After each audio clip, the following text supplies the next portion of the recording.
ପୁରୀ ଜିଲ୍ଲା ଡିଗିରି ଗ୍ରାମର ସଦାନନ୍ଦ ବିଶ୍ୱାଳ, ବୟସ 30 ବର୍ଷ, ଆଉ ତାଙ୍କ ସାଙ୍ଗ ଗଙ୍ଗାଧର ସାମଲ। ଦୁଇ ଜଣ ଯାକ ପିଲାଦିନରୁ ଘନିଷ୍ଠ ବନ୍ଧୁ। ଆଉ ସେଇ କାଳିଆ ଠାକୁରର ଦୟାରୁ ଦୁଇ ଜଣ ଯାକ ହାଇଦ୍ରାବାଦରେ ଏକାଠି ରହି ଗୋଟେ କମ୍ପାନୀରେ କାମ କରନ୍ତି।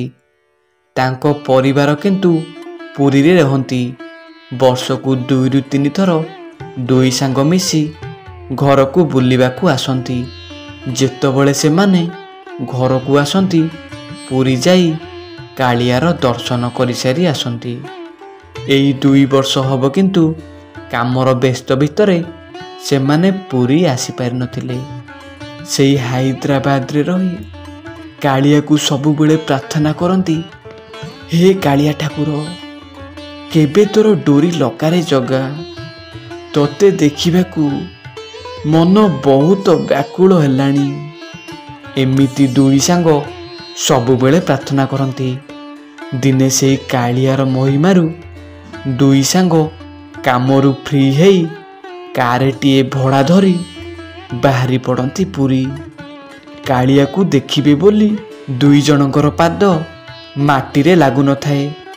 ମନ ଖୁସିରେ ସେଇ କାଳିଆର ନାଁ ନେଇ ତାଙ୍କ ଯାତ୍ରା ଆରମ୍ଭ କରିଦିଅନ୍ତି। ପାଖାପାଖି 2 ଦିନର ଯାତ୍ରା ପରେ ସେମାନେ ପୁରୀ ପାଖାପାଖି ପହଞ୍ଚିଗଲେଣି। ସେତେବେଳକୁ ରାତି ପାଖାପାଖି 12ଟା ହେଲାଣି। ଠିକ୍ ସେଇ ସମୟରେ କ'ଣ ହେଲା କେଜାଣି ସଦାନନ୍ଦ ବାବୁଙ୍କର ମୁଣ୍ଡ ହଠାତ୍ ବୁଲେଇ ହେଇ ପଡ଼ିଲା।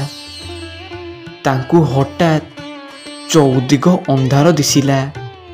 ସେ ବ୍ୟାକୁଳ ହୋଇଯାଇ ଗଙ୍ଗାଧର ବାବୁଙ୍କୁ କହନ୍ତି, ହେ ଗଙ୍ଗାଧର, ମୋ ଦେହ ମୁଣ୍ଡ କ'ଣ ହେଇଯାଉଛି ରେ ଗଙ୍ଗା।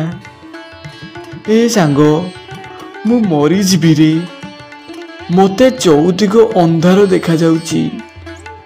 ଗଙ୍ଗା, ମୋତେ ବଞ୍ଚେଇ ଦେ ରେ ଗଙ୍ଗା।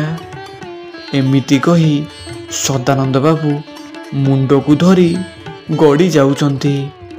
ସାଙ୍ଗର ଏମିତି ଅବସ୍ଥା ଦେଖି ଗଙ୍ଗାଧର ବାବୁ ବହୁତ ଡରିଯାଆନ୍ତି। ତାଙ୍କୁ ବୁଦ୍ଧିବାଟ ଦିଶୁନଥାଏ। କ'ଣ କରିବେ, କେମିତି ସାଙ୍ଗକୁ ବଞ୍ଚେଇବେ ବୋଲି ଏମିତି ଭାବି ଭାବି ସେ ଭୋ ଭୋ ହୋଇ କାନ୍ଦନ୍ତି।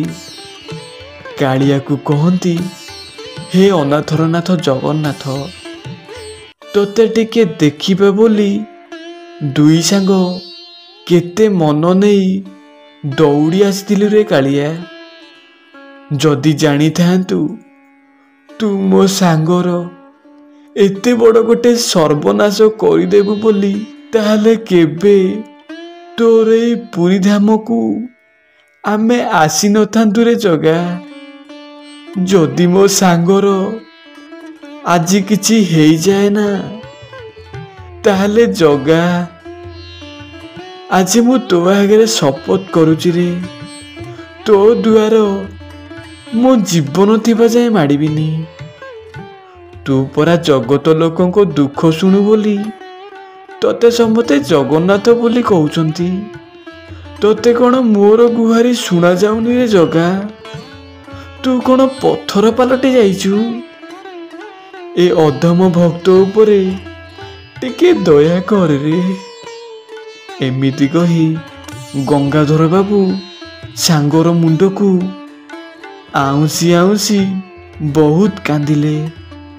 ସେତେବେଳକୁ ରାତି ଆସି 1 ପାଖାପାଖି ହେଲାଣି। ଚାରିଆଡ଼େ କେହି ହେଲେ ବି ନାହାନ୍ତି।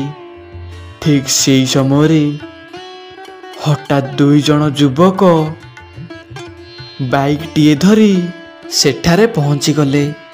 ଆଉ କ'ଣ ହେଇଛି ପଚାରିବାରୁ ଗଙ୍ଗାଧର ସବୁ କଥା କହନ୍ତି।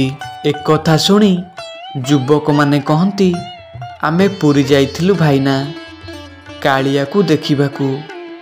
ଆଉ ସେଠାରେ ପେଟ ପୂରା ଅଭଡ଼ା ଖାଇ ଆଉ ଏତକ ଅଭଡ଼ା ସାଙ୍ଗରେ ଘରକୁ ନେଇ ଯାଉଥିଲୁ।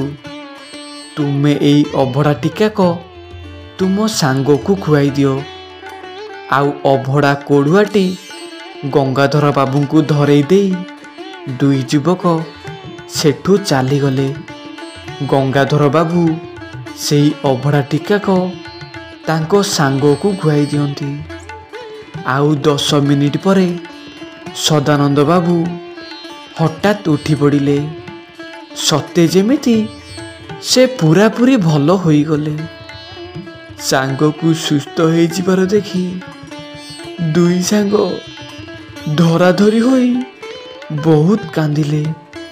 ଆଉ ସେମାନେ ଜାଣିପାରିଲେ ଏହା ହେଉଛି କେବଳ ସେଇ କାଳିଆ ଠାକୁରର ମହିମା।